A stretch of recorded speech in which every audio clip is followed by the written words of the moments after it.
माँ एक एक लम्हा, एक एक साथ, एक एक दकीका हमें पालती है, परवरिश करती है, खिलाती है, पिलाती है। और जब हम 25 और 30 साल की जवानी की दहलीज पर पहुंचते हैं तो फिर हम उन्हीं माँओं को आंखें दिखाने लगते हैं। इसलिए इल्म जरूरी है।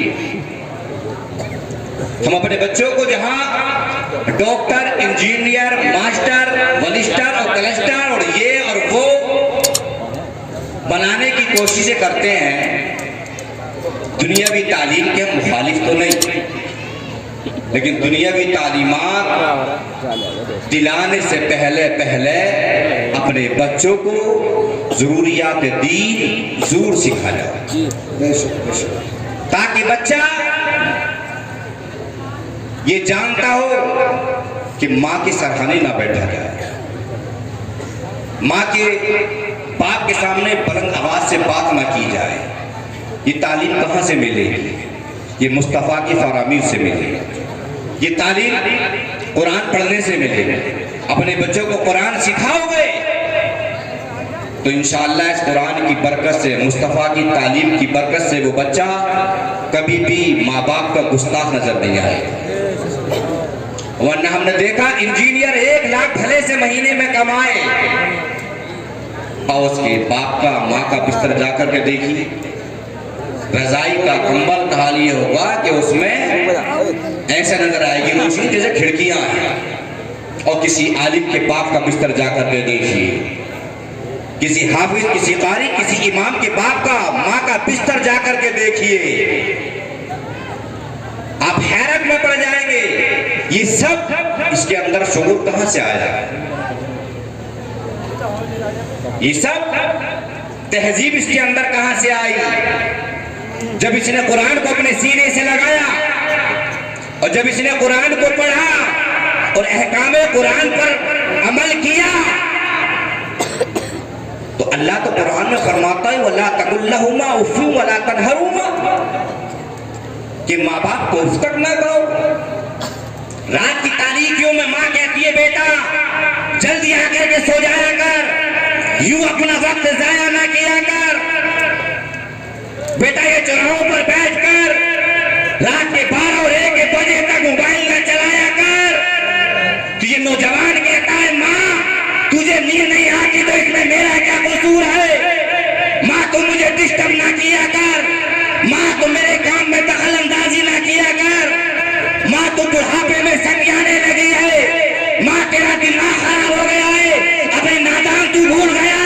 ये माँ वो माँ है कि जब तेरी माँ को पास न बेटा था न बेटी, तो ये माँ कभी मौलवियों के पास, कभी इमामों के पास, कभी पीरों के पास, कभी बुजुर्गों की बारगाह में जाकर दुआएं कराती थी, काश अल्लाह मुझे एक बेटा दे दे। कभी बुजुर्गों की दुआओं के वसीले से, कभी किसी आलिम की दुआ की बरकत से, कभी किसी पीर की दुआ के वसीले से अल्लाह ने बेटा दे दिया।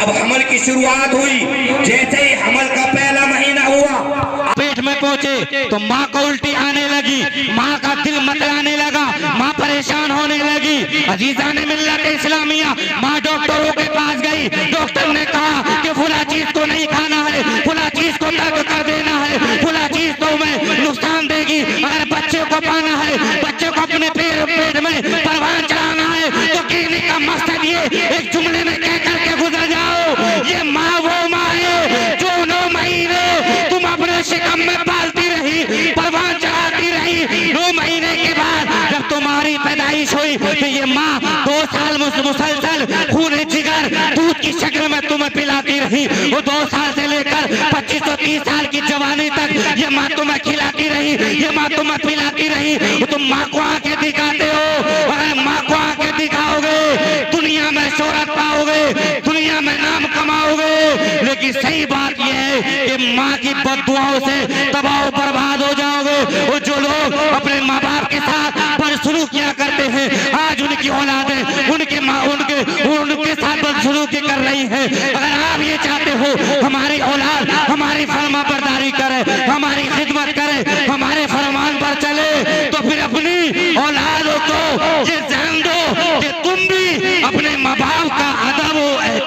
करते रहो। वरना मुस्लिम शरीफ की हदीस पाक मुझे याद आ रही है।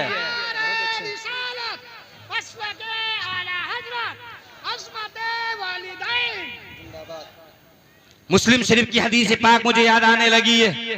अल्लाह के रसूल सल्लल्लाहु अलैहि वसल्लम ने जो गैबदा नबी है, इरशाद फरमाया अगली उम्मतों में एक बुजुर्ग थे जिनका नाम आता है जुरैज।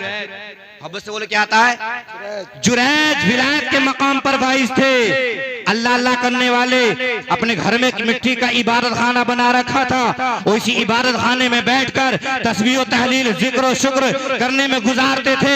इनकी इबादतों का हाल ये था कि पूरी पूरी रात अल्लाह अल्लाह करने में गुजारते, लैलो नहार शब और रोज इनके यूं ही गुजरते रहे। एक दिन हजरत जुरैज की वालिदा आई, आकर के आवाज दिया, बेटा जुरैज। हजरत जुरैज नफल नमाज पढ़ रहे थे। फर्ज नमाज नहीं थी, वाजिब नमाज नहीं थी, बल्कि नफल नमाज पढ़ रहे थे। नफल नमाज का मतलब ये होता है पढ़ेंगे तो सवाब मिलेगा, नहीं पढ़ेंगे तो गुनाह नहीं होता। चाहते तो हजरत जुरैज जो है नमाज को तोड़ करके भी चले जाते। और नफल नमाज के लिए हुक्म भी यही है, अगर माँ बाप आवाज दे और नफल नमाज पढ़ रहा है बेटा या बेटी, तो हो सके तो जल्दी मुख्तसर करके नमाज को मुकम्मल करके चला जाए। और या फिर अगर आपको अंदेशा लग रहा है कि ताखीर हो जाएगी, माँ की नफरमानी हो सकती है, तो फिर फौरन नफल नमाज को तोड़कर माँ की और बाप की आवाज पर लब्बैक कहा जाए। लेकिन हजरत जुरैज नफल नमाज पढ़ रहे थे, अल्लाह अल्लाह कर रहे थे, कितना अच्छा काम कर रहे थे। माँ ने आवाज दी, बेटा जुरैज। हजरत जुरैज ने कोई तवज्जो नहीं दी। अर्ज क्या मौला, ऐ बारेला, एक तरफ मेरी नमाज, एक तरफ मैं नमाज पढ़ रहा हूँ। ऐ मौला, एक तरफ मेरी अम्मा आवाज दे रही है।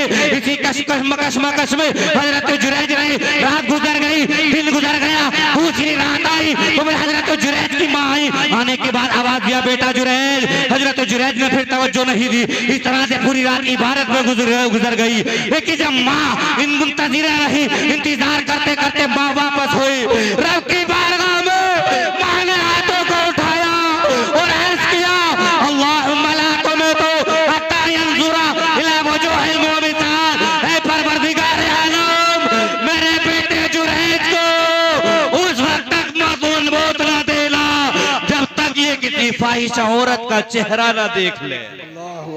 यहाँ से जहन ये भी मिल रहा है, अल्लाह माँ बाप को ये पावर, ये ताकत, ये कुव्वत, ये तसर्रुफात अता फरमाता है कि माँ बाप जो चाहे सजा का इंतखाब कर सकते हैं। लेकिन हजरत जुरैज नफल नमाज पढ़ रहे थे, माँ की आवाज पर लब्बैक नहीं की, माँ ने बद्दुआ की। अब नतीजा क्या हुआ सुनिए। हजरत जुरैज का पूरे शहर में चर्चा हो गया कि जुरैज बड़ी अल्लाह अल्लाह करने वाला है, बड़ी इबादत और रियाजत करने वाला है। एक फाहिशा औरत जो बड़ी हसीन और जमील थी, बड़ी खूबसूरत थी, हुस्न में यकताई जमाना थी, इसकी नीयत खराब हुई। हजरत जुरैज की शोहरत सुनकर और फौरन ये हजरत जुरैज के पास गलत इरादे से, फासिद इरादे से चली और जाकर के हजरत जुरैज को आवाज दिया। हजरत जुरैज ने कोई तवज्जो ही नहीं दी, नजर उठाकर के ही नहीं देखा। अजीजाने मिल्लत इस्लामिया, इसको बड़ा गुस्सा आया, बड़ी मुतनफिर हुई, नाराज हुई और फौरन एक चरवाहे के पास गई। जाने के बाद मुंह काला किया और जब इसका मुंह काला हुआ, इसी मुंह काला करने की वजह से हमल ठहरा और जैसे ही हमल ठहरा और फिर 9 महीने के बाद बच्चा पैदा हुआ। जब ये बच्चा 2 महीने का हो गया तो ये फाहिशा औरत इसी 2 महीने के बच्चों को लेकर उसी बस्ती में आती है और आकर के कहती है, लोगो तुम कहते हो जुरैज अल्लाह अल्लाह करने वाला, जुरैज विलायत के मकाम पर वाइज है, जुरैज बुजुर्ग है, जुरैज का रोज लैलो नहार शब रोज जो है अल्लाह अल्लाह करने में गुजर जाता है। तुम जुरैज की इतनी तारीफ करते हो, इतनी तारीफ और तौसीफ करने वाला, इतनी हमदो सना बयान करने वाला, इतनी रब की खूबी बयान करने वाला है। सुनो सुनो, जुरैज का ये काला जुर्म है, जुरैज ने मेरे साथ मुंह काला किया है, जिसकी वजह से ये हमल ठहरा और ये बच्चा पैदा हुआ और ये तुम्हारे सामने है। अजीज़ाने मिल्लत इस्लामिया, पूरी बस्ती के लोग इकट्ठा हो गए, हजरत जुरैज को मानने लगे, हजरत जुरैज पर जो है जुल्म सितम ढाने लगे। हजरत जुरैज ने कहा, लोगों मेरा जुर्म क्या है, मेरी खता क्या है, मैंने ऐसे कौन सी गलती की है, मैंने ऐसी कौन सी मिस्टेक की है जिसकी वजह से मुझे मार रहे हो। जिस इबादत खाने में हजरत जुरैज बैठ करके अल्लाह अल्लाह करते थे वो मिट्टी का बना हुआ था, सारा का सारा नीज तो नाबूद कर दिया। दिया। हजरत जुरैज ने कहा लोगों मैंने इसके साथ मुंह काला नहीं किया है, उस 2 महीने के बच्चों को मेरे सामने लाया जाए, वो 2 महीने का बच्चा गवाही देगा। हजरत जुरैज ने वुजू किया और वुजू करने के बाद 2 रकात नफल पढ़ी। वो नफल पढ़ने के बाद रब की बारगाह में हाथों को उठाया और इसका परवरदिगार तू इज्जत देने वाला है, तू इज्जत देने वाला है। ऐ परवरदिगार आज मेरी इज्जत तेरे हाथ है। ऐ परवरदिगार आलम तूने जो है विलायत का मकाम मुझे जरूर दिया है, लेकिन मुझे लगता है मेरी माँ की बददुआ मुझे लग गई है। ऐ परवरदिगार मैं अपने गुनाह से तौबा करता हूँ, आज के बाद अपनी माँ के साथ बदसलूकी इख्तियार नहीं करूंगा, बल्कि माँ की आवाज पर लब्बैक कहकर हाजिर हुआ करूंगा। अजीजान मिल्लत इस्लामिया जुरैज ने 2 रकात नफल पढ़ी, रब की बारगाह में हाथों को उठाकर दुआ से फारिग हुए, बच्चे को करीब किया। हदीस पाक का जुमला नोट करें, फताना फी बतनी वक़ाल या गुलाम मन अबूका क़ाल फलान राई। हजरत जुरैज ने अपनी उंगलियों को फैलाया, वो फैलाने के बाद यूं बच्चे के पेट पर मारा, बच्चे के पेट पर उंगलियों का मारना हुआ। 2 महीने का बच्चा जुबान क़ाल हाल से पुकार उठा कि मेरा बाप फुला चरवाया है। तब लोगों को यह मालूम हुआ कि ये गुनाह जुरैज ने नहीं किया है, बल्कि फुला चरवाए का जुर्म है। अब तमाम लोग हजरत जुरैज के कदमों में गिर गए, हजरत जुरैज के हाथ चूमने लगे, कदम चूमने लगे, वो कहने लगे जुरैज अब तुम्हारा इबादत खाना जो मिट्टी का बना हुआ था सोना और चांदी का बना दिया जाएगा। हजरत जुरैज ने कहा नहीं नहीं, मुझे मेरे हाथ पर छोड़ दिया जाए, मेरी बहुत इज्जत हो गई, मैं जलील ज़माना हो गया, लेकिन मैंने माँ की नाफरमानी की थी जिसकी वजह से जो है आज ये मुझे दिन देखना पड़ा और मैंने जो है ख्वाहिश औरत का चेहरा देख लिया है। तो लोगों नौजवानों में तुमसे रिज़ा पेश करूंगा, अगर इज्जत चाहते हो, शोहरत चाहते हो, नाम चाहते हो और आप ये चाहते हो हमारी औलाद हमारी फरमाबरदारी करे, तो पहले माँ को खिलाओ, माँ को खिलाओ, बाप को खिलाओ, पहले माँ को पहनाओ, बाद में जो खुद खाओ। अजीज़ान मिल्लत इस्लाम ये होता क्या है, जीते जागते माँ को खिलाएंगे नहीं, जीते जागते माँ को पहनाएंगे नहीं। वो 10 पाव 20 पाव 40 के मौके पर देखो लंबे से लंबे केला, अच्छे से अच्छा सेब, वो भी रसमलाई हो ये और वो, पान दूध चाय, कि माँ को रसमलाई बहुत पसंद थी। अरे मरने के बाद जो है खाली हाथ उठाकर रब से दुआ कर देता, तब भी परवरदिगार कबूल फरमा लेता। लेकिन उससे बेहतर होता कि माँ के हयात में जिंदगी में माँ को खिलाता, माँ को पहनाता, फिर माँ दुआ देती। और तुम्हें मालूम नहीं माँ की दुआओं से क्या नहीं मिलता है, माँ की दुआओं से तकदीरें बदल जाती है, माँ की दुआओं से परवरदिगार आसमान को जमीन कर देता है, जमीन को आसमान कर देता है, माँ की दुआओं से विलायत के मकाम पर फाइज हो जाता है। यही हजरत मूसा अलैहिस्सलाम जो अंताकिया जबल के शाम जाने का इरादा करते हैं, चलते चलते थक गए। मुख्तसर ये बात खत्म कर रहा हूँ, जब चलते चलते थके रब की बारगाह में रिज़ा पेश किया, परवरदिगार मुझे सवारी चाहिए। रब ने फरमाया तुम्हें सवारी चाहिए, जाओ फला बस्ती में चले जाओ, वहाँ हमारे कुछ लोग रहते हैं जो हमारी इबादत करते हैं। जब वो मूसा अलैहिस्सलाम पहुंचे तो कहा मैं मुझे सवारी चाहिए, मुझे उस मुल्क के शाम जाना है। तो इस इंसान ने जो इबादत